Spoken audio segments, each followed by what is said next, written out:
Selamat datang di air terjun Telunjuk Raung.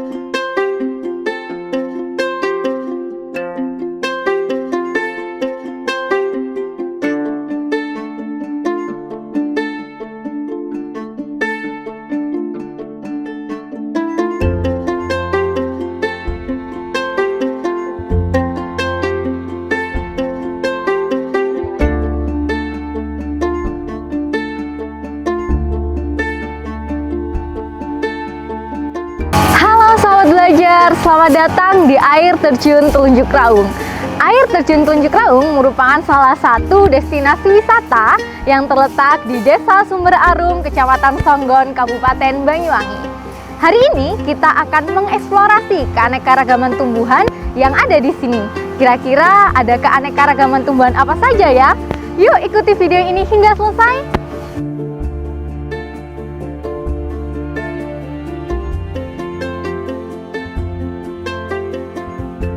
Air terjun Telunjuk Raung terletak di lereng kaki Gunung Raung dengan ketinggian air terjun mencapai 40 meter.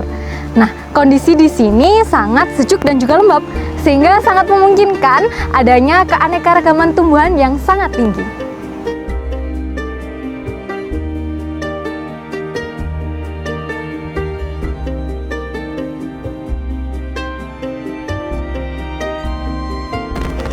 Nah, sebelum memasuki air terjun, sahabat belajar tahu tidak Kingdom Plante itu terdiri dari kelompok apa saja?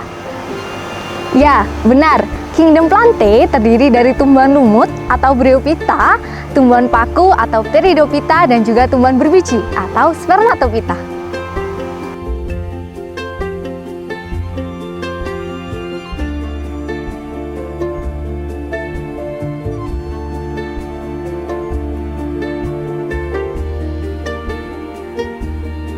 Selamat datang, baru masuk kita sudah disuguhi dengan hamparan tumbuhan lumut.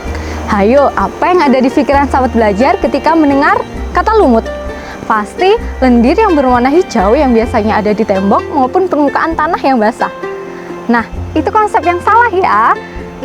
Justru tumbuhan lumut yang benar adalah ini.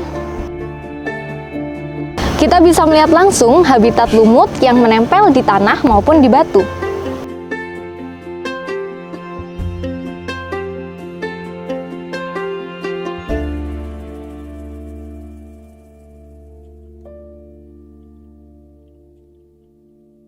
Tumbuhan lumut diklasifikasikan menjadi 3 kelas, yaitu yang pertama ada lumut hati atau Hepaticopsida, ada lumut tanduk atau Anthoceratopsida, dan juga ada lumut daun atau Bryopsida. Menurut kalian, kalau tumbuhan lumut ini termasuk kelas yang mana ya? Ya, benar, lumut hati. Kita bisa melihat dari bentuknya yang menyerupai hati. Nah, pada lumut hati, kita bisa menjumpai Riccia dan juga Marchantia. Nah, lumut hati yang kita temui ini adalah lumut hati jenis Marchantia. Coba kita perhatikan struktur talusnya, berbentuk lembaran pipi dorsiventral. Oke, kita lihat bagian dorsal dari talus lumut hati. Bisa kita perhatikan bersama, talusnya bercabang dikotomi dengan dijumpai tulang tengah atau midrib dengan ujung talusnya yang bertakik. Dan apabila diperhatikan lagi, pada talus sisi dorsal terdapat gemakap. Gemakap ini berfungsi sebagai alat perkembangbiakan aseksual pada Marchantia. Bagaimana dengan sisi ventral dari lumut hati? Pada sisi ventral terdapat sisik yang terletak di sepanjang midrib dan juga rhizoid. Nah, rhizoid sendiri memiliki fungsi sebagai pengganti akar pada tumbuhan lumut, yaitu untuk melekatkan talus pada substrat dan juga membantu penyerapan air. Gametofit lumut hati membentuk antheridium yang menghasilkan spermatozoid dan archegonium yang menghasilkan ovum. Antheridium terletak di antheridiophore, sedangkan archegonium terletak di archegoniophore. Antheridiophore dan archegoniophore berbentuk seperti payung yang terdiri dari 2 bagian, yaitu tangkai dan cakram. Cakram antheridiophore dengan tepi berlekuk, sedangkan archegoniophore terlihat seperti jejari.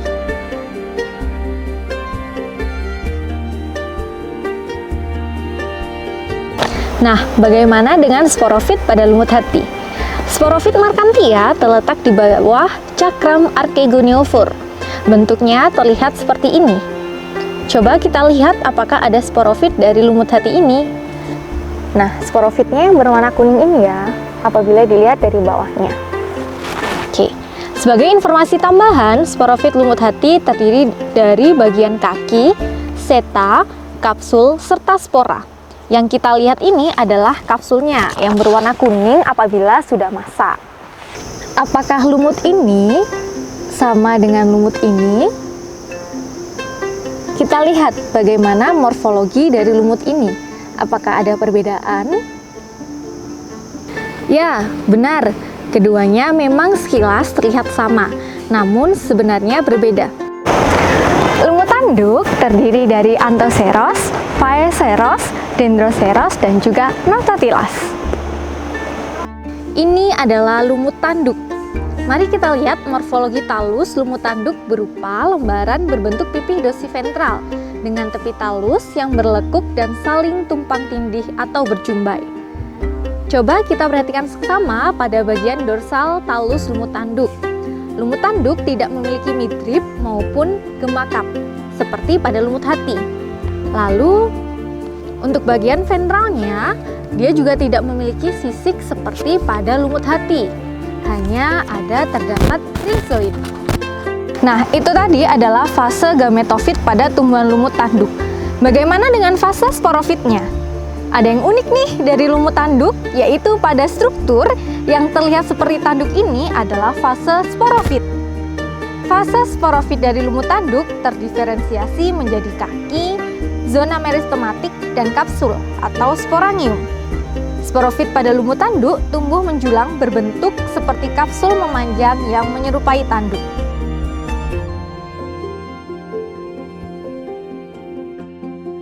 Lumut daun yang sering kita jumpai adalah Sphagnum, Funaria, dan Polytrichum. Lumut daun memiliki struktur gametofit berupa rhizoid, batang, dan daun yang tentunya tersusun dengan sederhana. Nah, bagaimana dengan struktur sporofitnya? Struktur sporofit lumut daun terdiri dari kaki, tangkai panjang atau seta, dan kapsul atau sporangium.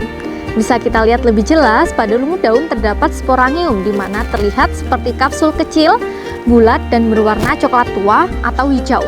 Kapsul sporofit pada lumut daun juga sebagai karakteristik penanda spesies. Hayo sahabat belajar, tahu tidak mengapa lumut daun memiliki panjang maksimal 10 cm? Benar, karena lumut daun tidak memiliki berkas pembuluh. Itulah mengapa lumut daun memiliki panjang maksimal 10 cm. Nah, itu tadi adalah keanekaragaman tumbuhan lumut yang tumbuh di sekitar jalan setapak menuju air terjun.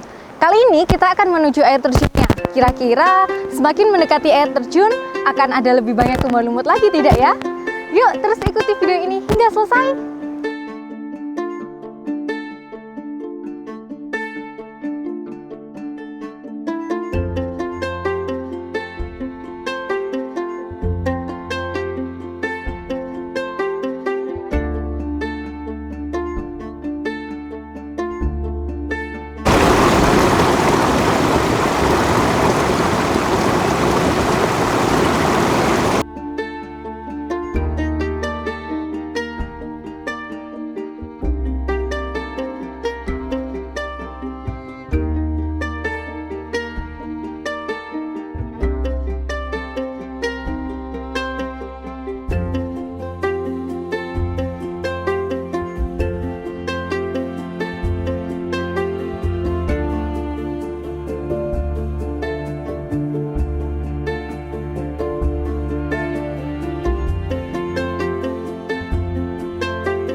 Melihat banyak tumbuhan lumut yang tumbuh di dekat aliran air. Kira-kira kenapa ya tumbuhan lumut kok bisa hidup di dekat aliran air? Jadi dalam proses reproduksi tumbuhan lumut tidak bisa lepas dari peran air. Archegonium lumut akan menghasilkan ovum dan Antheridium lumut akan menghasilkan spermatozoid berflagel. Jadi, air yang memungkinkan sebagai medium spermatozoid flagel untuk menuju ovum, sehingga jadi proses fertilisasi.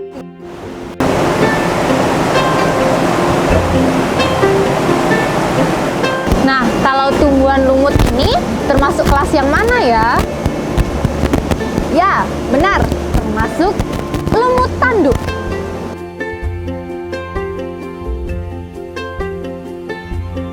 Nah, kalau tumbuhan lumut yang ini termasuk kelas yang mana ya? Ya, benar, termasuk lumut hati.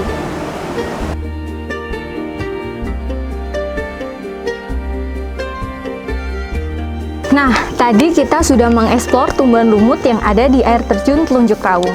Untuk belajar lebih dalam lagi mengenai tumbuhan lumut, sahabat belajar bisa nih mengisi lembar kerja peserta didik atau LKPD yang ada di deskripsi video ini ya.